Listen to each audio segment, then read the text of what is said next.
हमारे स्क्रीन पर पहला सवाल है कि पौधे में जल का परिवहन होता है। पौधे में जल का परिवहन जो है वो किसके द्वारा होता है? पौधे में जो जल का परिवहन होता है वो मुख्य रूप से जो दो पौधे के ये उत्तक है उसमें अक्सर कन्फ्यूजन रहता है, जिसमें आप लोग कन्फ्यूज नहीं होइएगा। फ्लोएम और जाइलम, इनमें से किनके द्वारा होता है? कैम्बियम तो होगा नहीं, बाह्य त्वचाज तो होगा नहीं। तो पहला नंबर क्वेश्चन का सबसे जो करेक्ट आंसर है वो ऑप्शन नंबर सी के रूप में जाना जाता है कि पौधे में जल का जो परिवहन है वो जाइलम उत्तक के द्वारा होता है। नेक्स्ट क्वेश्चन की ओर बढ़ते हैं हम लोग। अगला क्वेश्चन है क्वेश्चन नंबर दूसरा है कि पौधे में वाष्पोत्सर्जन की प्रक्रिया किसकी प्रक्रिया है? तो वाष्पोत्सर्जन कहते किसको हैं कि पौधे जो अपना भोजन तैयार करता है जिसको प्रकाश संश्लेषण की क्रिया कहते हैं।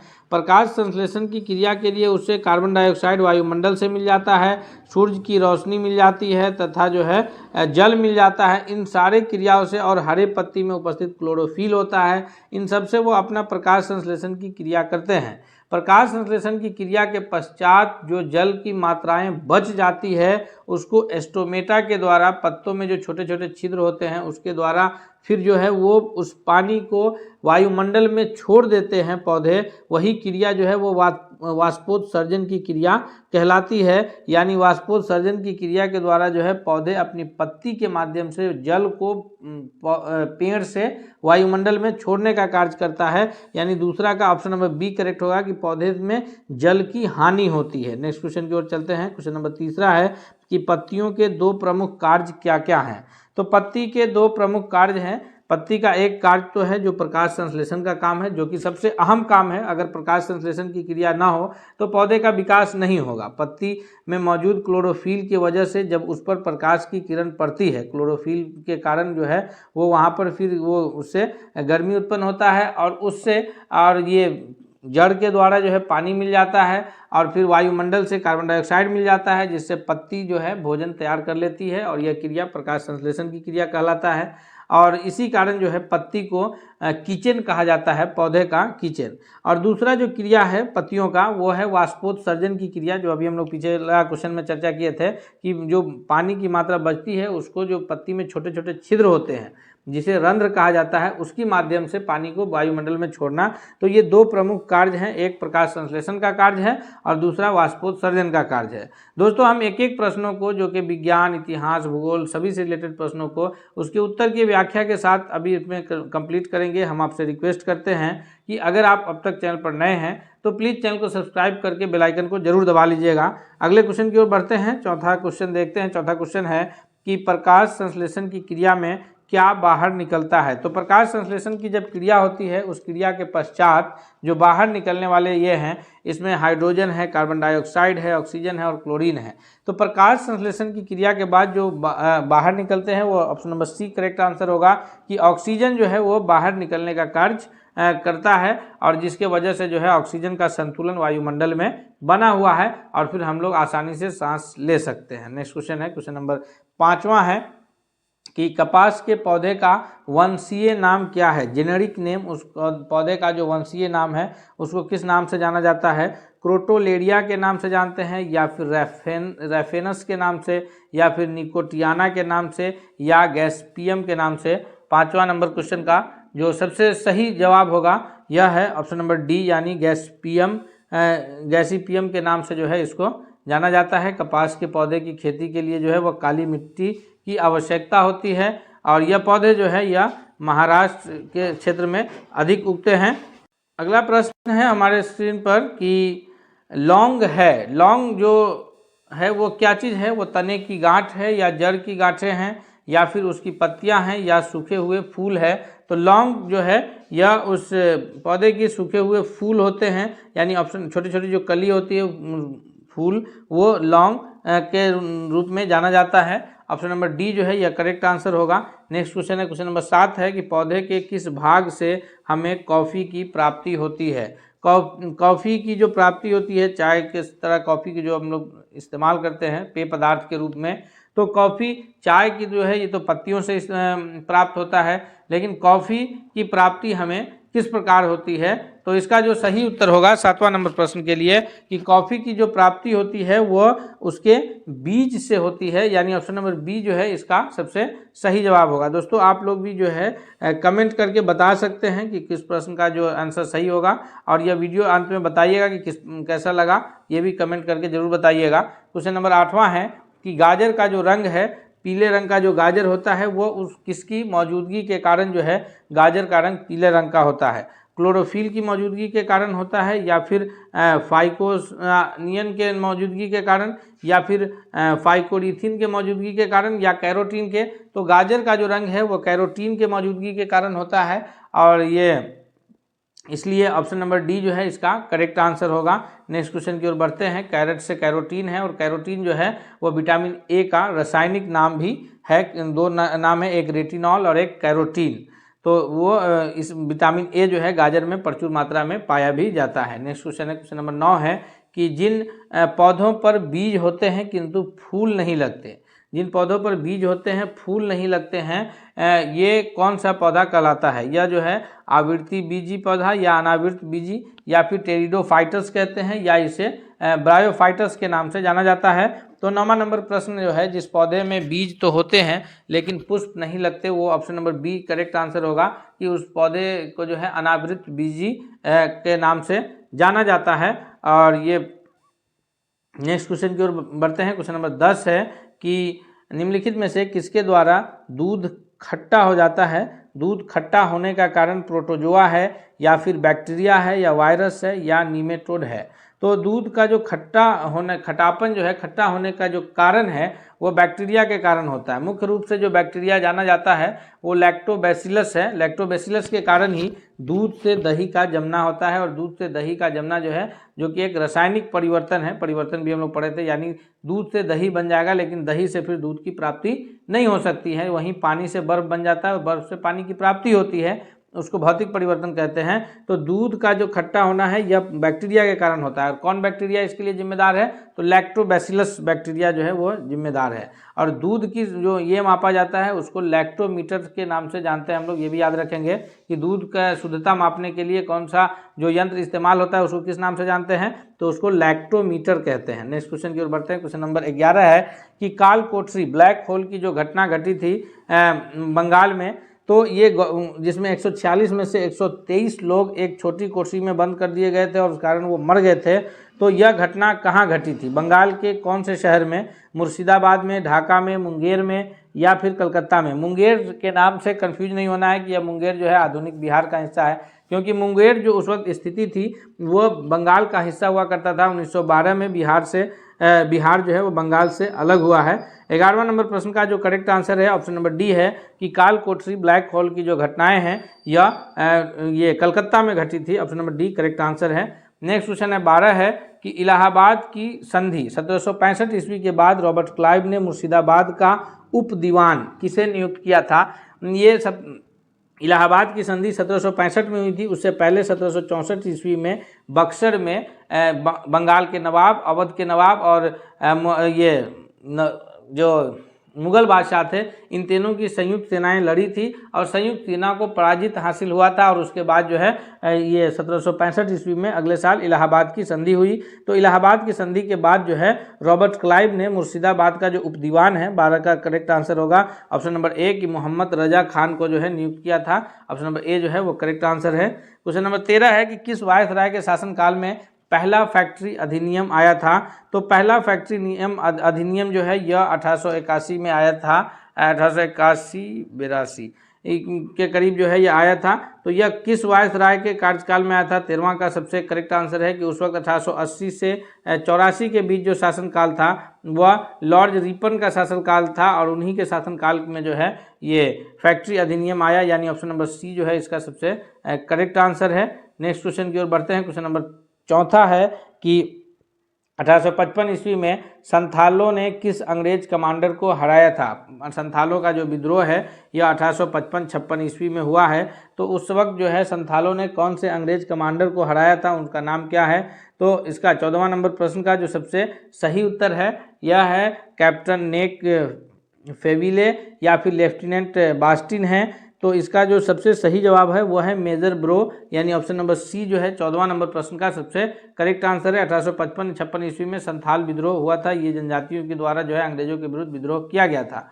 नेक्स्ट है क्वेश्चन नंबर 15 है कि बम्बई में अखिल भारतीय ट्रेड यूनियन कांग्रेस, अखिल भारतीय व्यापारी संघ के नाम से जाना जाता है, all India trade union Congress के रूप में AITUC के शॉर्ट नेम से हम लोग जानते हैं। तो ये all India trade union Congress की जो स्थापना हुई है यह कब हुई है, इसका जो सही जवाब है 15वां नंबर प्रश्न का वो है ऑप्शन नंबर ए कि 1920 ईस्वी में जो है all India trade union Congress की स्थापना मुंबई में हुई थी। नेक्स्ट है क्वेश्चन नंबर 16 है कि बिहार के जगदीशपुर में विद्रोह के दमन का श्रेय किस ब्रिटिश अधिकारी को जाता है। जी, तो बिहार के जगदीशपुर में जो आरा जिला में पड़ता है जगदीशपुर, यहाँ से जो ये विद्रोह किए थे वो कौन किए थे, तो हम सभी जानते हैं कि यहाँ से विद्रोह किए थे बाबू वीर कुंवर सिंह किए थे।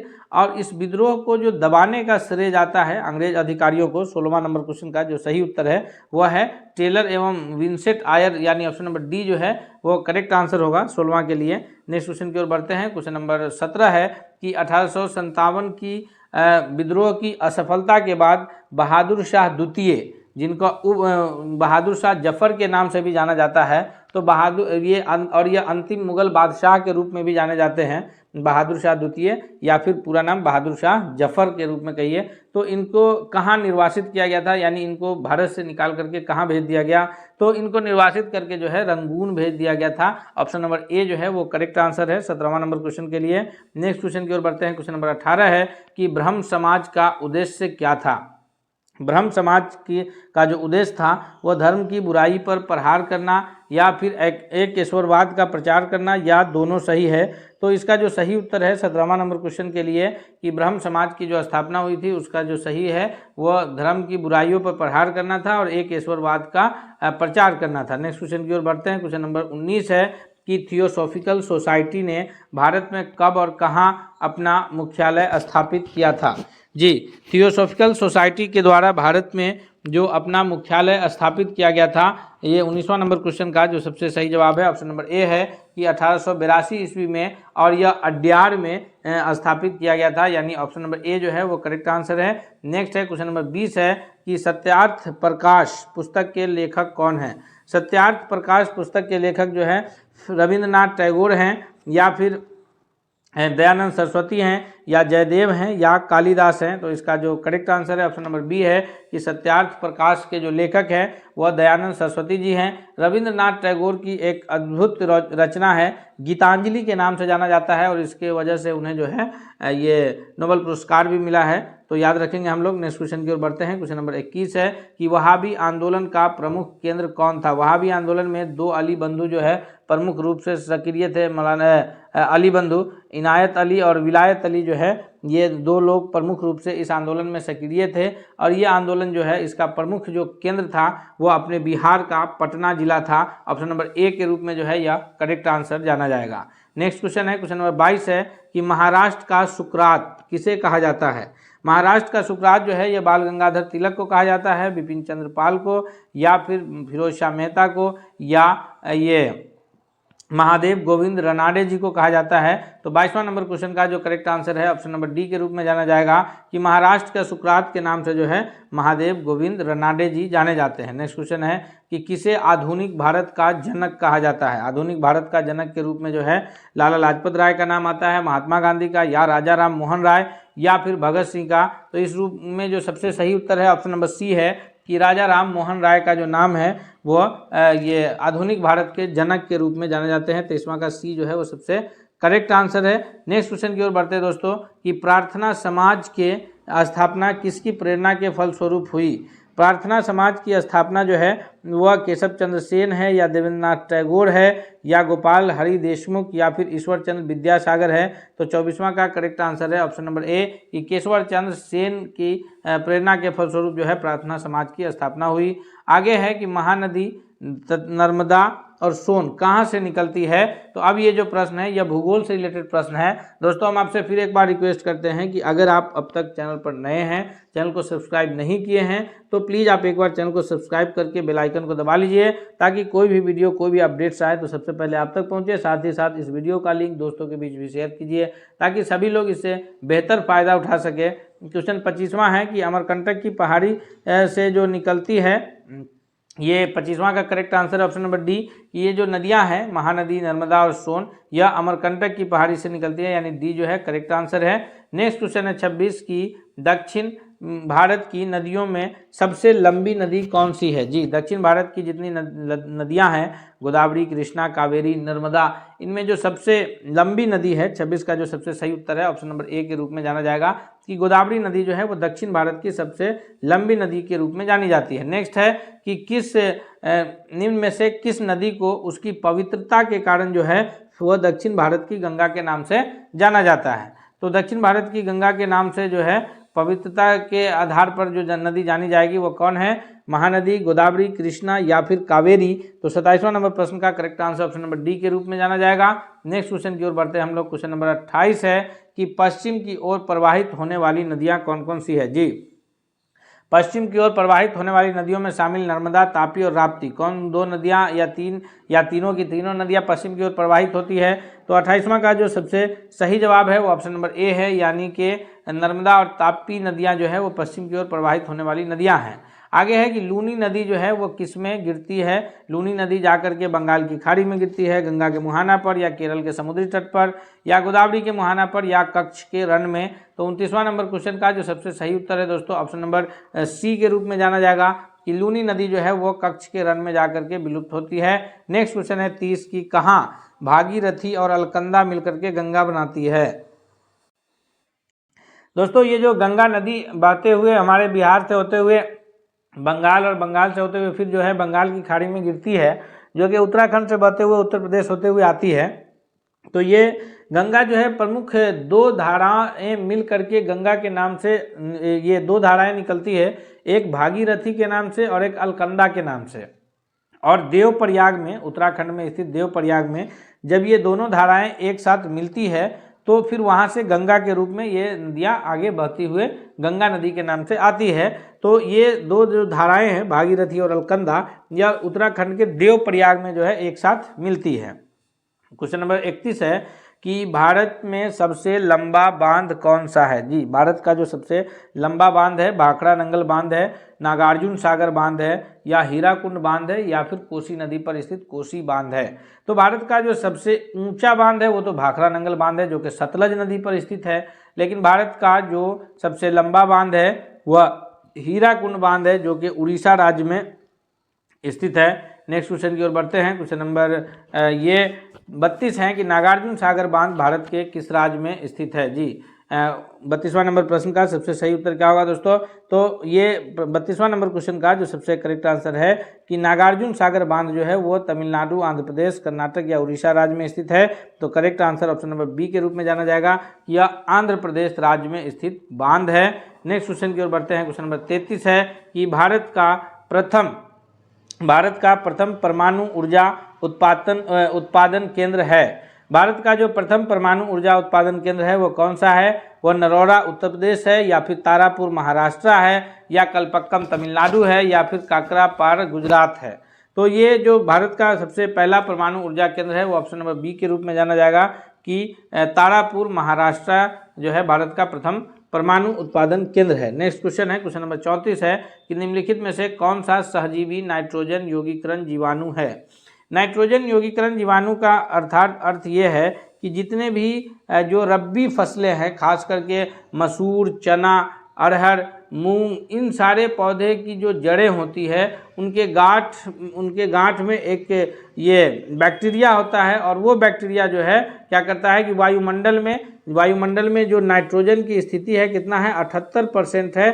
तो वहाँ से नाइट्रोजन को ले करके और फिर मिट्टी में नाइट्रोजन को जो है मिक्स करता है। उस बैक्टीरिया का नाम क्या है। तो उस बैक्टीरिया का नाम है राइजोबियम। याद रखेंगे हम लोग। 34वां का सबसे जो सही उत्तर है ऑप्शन नंबर ए के रूप में जाना जाएगा कि राइजोबियम बैक्टीरिया, जो कि कहाँ पाया जाता है, जो रब्बी फसलें हैं मसूर, चना, मूंग, उड़द, इन सारे पौधों के जड़ों में पाए जाते हैं। और वो क्या करता है, तो वो वायुमंडल से नाइट्रोजन ले करके और नाइट्रोजन को मिट्टी में मिलाने का काम करता है, यानी नाइट्रोजन फिक्सेशन इसको कहा जाता है। हिंदी में अगर कहें तो नाइट्रोजन स्थिरीकरण कहते हैं। और इसी वजह से जो है वैज्ञानिक इस बातों का सलाह देते हैं कि जिस खेत में जो है फसल चक्र पद्धति अपनाना चाहिए, यानी हर 1-2 वर्षों के बाद जो है उस खेत में दलहन की फसलों की खेती की जानी चाहिए, ताकि प्राकृतिक रूप से हमें अलग से DAP NPK इत्यादि जो है रासायनिक ये देने की ज़रूरत ना पड़े। प्राकृतिक रूप से मिट्टी को जो है वह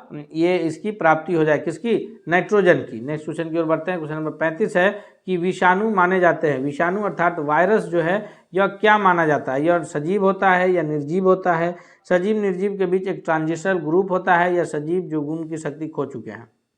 तो वायरस का जो कंडीशन है, यह सजीव निर्जीव के बीच एक ट्रांजिशनल ग्रुप होता है। यानी वायरस की अगर बात करें तो वो बेसिकली होता निर्जीव है, लेकिन जैसे ही उसे जीवित कोशिका मिलता है तो वायरस अपने आप को विकास करना शुरू कर देता है, यानी वहाँ से वह जीवित होकर के कार्य करना शुरू करता है। जैसे कोरोना वायरस के केस में भी वही कंडीशन था कि अगर कहीं पर कोरोना का वायरस है तो हमारे कोशिका अगर उसे टच होता तो फिर हमारे कोशिका से हमारे शरीर में आने के बाद उसका विस्तार होना शुरू हो जाता था, वो बढ़ने लगता था। तो कोई भी वायरस हो तो वो निर्जीव होता है बेसिकली, लेकिन जैसे ही उसे जीवित कोशिका मिलती है तो फिर वह वायरस विकास करना शुरू कर देता है। तो इसीलिए कहा जाता है कि वायरस जो है, विषाणु जो है, वो सजीव और निर्जीव के बीच जो है एक ट्रांजिशनल ग्रुप होता है।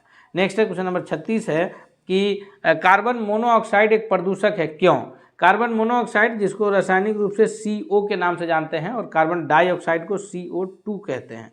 कार्बन मोनोऑक्साइड एक प्रदूषक है, क्यों, क्योंकि इसका जो सबसे बड़ा ये है कि कार्बन मोनोऑक्साइड जो है जैसे ही ये वायुमंडल में मौजूद होता है, और चूँकि वायुमंडल में जो हवा है, गैसों का मिश्रण, जिसमें 78% नाइट्रोजन 21% ऑक्सीजन है, तो ये हमें जानकारी नहीं कि हम नाइट्रोजन है या ऑक्सीजन है। हम नाक के द्वारा सांस के रूप में उन हवाओं को लेते हैं, और वो हवा जब हमारे अंदर जाता है तो फिर हमारा जो फुफ्फुस ग्रंथि है, लंग्स, फेफड़ा जो है, वो ऑक्सीजन को ये करता है, बाकी गैसेज को छोड़ देता है। तो उस ऑक्सीजन की जगह पर अगर कार्बन मोनोऑक्साइड लिया जाए तो फेफड़ा जो है कार्बन मोनोऑक्साइड को ले लेता है, और ब्लड के साथ मिल करके वो मोनोऑक्साइड हीमोग्लोबिन से संयोग करके शरीर में दौड़ने लगता है, जो कि हीमोग्लोबिन के साथ ऑक्सीजन को संयोग करके दौड़ना है, और दौड़ने लगा कार्बन मोनोऑक्साइड। इसी वजह से जो है दम घुटने का ये घटनाएं घटती है। यानी ये है जो रूम में ठंडी के मौसम में अक्सर लोग जो है ये धुआं कर जो सोते हैं, तो वहाँ पर इन घटनाओं के घटने की सबसे अधिक संभावनाएं रहती है। इसलिए कहा जाता है कि गेट खुला रहना चाहिए, ताकि जो है एयर आता रहे, और एयर आता रहेगा तो ऑक्सीजन मिलता रहेगा। तो कार्बन मोनोऑक्साइड ये प्रदूषक इसलिए है क्योंकि ये हीमोग्लोबिन से बहुत जल्दी संयोग कर लेता है। नेक्स्ट क्वेश्चन है 37 है कि निम्नलिखित में से कौन सा वायुमंडलीय प्रदूषक नहीं है। तो वायुमंडलीय प्रदूषक के रूप में जो नहीं जाना जाएगा, हाइड्रोकार्बन्स है, या कार्बन मोनोऑक्साइड है, कार्बन डाइऑक्साइड है, या सल्फर डाइऑक्साइड है। तो उसमें मुख्य रूप से ऑप्शन नंबर C नहीं जाना जाएगा, क्योंकि कार्बन डाइऑक्साइड जो है नाइट्रोजन 78%, ऑक्सीजन 21% और CO2 जो है वो 0.03% वायुमंडल में पाया जाता है, और श्वसन के पश्चात CO2 ही उत्पन्न होता है। तो यह वायुमंडलीय प्रदूषक नहीं है। वहीं ये सारे जो है वायुमंडलीय प्रदूषक में आएंगे। सल्फर डाइऑक्साइड जो है ये अम्ल वर्षा के लिए सबसे अधिक ये माना जाता है प्रदूषक, क्योंकि ये SO2 होता है, और ये H2O से अभिक्रिया करके जो है H2SO4 बना देता है, जो कि सल्फ्यूरिक एसिड है। तो सल्फर डाइऑक्साइड जो है ये अम्ल वर्षा के लिए सबसे अधिक जिम्मेदार है। नेक्स्ट है क्वेश्चन नंबर 38 है कि सेल का नाम जो है, कोशिका जो है सेल, यह नाम सबसे पहले कौन से वैज्ञानिक ने सेल नाम दिया था कोशिका को। तो सेल नाम जो है कोशिका को सबसे पहले जो देने का कार्य किया, चूँकि सेल इस प्रकार की जब उन्होंने संरचना देखा कोशिका का, तो उन्हें इस प्रकार का जो है जालीनुमा दिखा, तो फिर उन्होंने कहा कि ये एक एक सेल है। तो इसी के आधार पर उन्होंने कोशिका का नाम सेल कहा, और ये वैज्ञानिक जो थे वो रॉबर्ट हुक थे। यानी 38वां का ऑप्शन नंबर C जो है वो करेक्ट आंसर है। नेक्स्ट क्वेश्चन है क्वेश्चन नंबर 39 है कि फूलों और बीजों में विभिन्न प्रकार के आकर्षक जो रंग होते हैं वो किसके वजह से आकर्षक रंग होते हैं। तो ये जो रंग होता है यह लवक के वजह से होता है। लवक 3 प्रकार का होता है, और ये लवक जो हैं केवल पादप में पाए जाते हैं, पेड़ पौधे में पाए जाते हैं, जंतु में कोई भी जानवर हो या इंसान लवक नहीं पाया जाता है। लवक कौन कौन है? तो क्रोमोप्लास्ट, क्लोरोप्लास्ट, ल्यूकोप्लास्ट। क्लोरोप्लास्ट तो हरी पत्ती में पाया जाता है, लेकिन फूल और फल में जो पाए जाने वाले लवक हैं वह है क्रोमोप्लास्ट, और फिर ल्यूकोप्लास्ट जो है यह पौधे के जड़ों में पाया जाता है। नेक्स्ट क्वेश्चन है, क्वेश्चन नंबर 40 है कि किसकी उपस्थिति के कारण किसी पादप कोशिका और पशु कोशिका में अंतर पाया जाता है? तो क्लोरोप्लास्ट तो केवल जो है ये पादप कोशिका में पाया जाता है। कोशिका भित्ति जो है ये भी पादप कोशिका में पाया जाता है, यानी 40वां नंबर क्वेश्चन का ऑप्शन नंबर बी जो है वह सही उत्तर होगा कि कोशिका भित्ति जो है वो पादप में होगा और कोशिका झिल्ली केवल जो है यह जंतु कोशिका में होगा। तो दोस्तों हम लोग 40 महत्वपूर्ण प्रश्नों को उसके सभी उत्तर की व्याख्या के साथ हम लोग देखे हैं। हम उम्मीद करते हैं कि यह वीडियो आपको बहुत पसंद आया होगा तथा यह वीडियो जो है आपके आने वाले परीक्षा में बहुत ही लाभकारी साबित होगा। इसलिए आपसे चलते चलते रिक्वेस्ट है कि अगर आप अब तक चैनल पर नए हैं तो प्लीज़ आप चैनल को जरूर सब्सक्राइब कर लीजिए, साथ ही साथ बेल आइकन को दबा लीजिए ताकि इसके बाद कोई भी अपडेट्स आए तो सबसे पहले आप तक पहुंचे। और वीडियो पसंद आ रहा है तो कमेंट्स करके बताइए, दोस्तों के बीच शेयर कीजिए। मिलते हैं अगले सेट के साथ, तब तक के लिए धन्यवाद।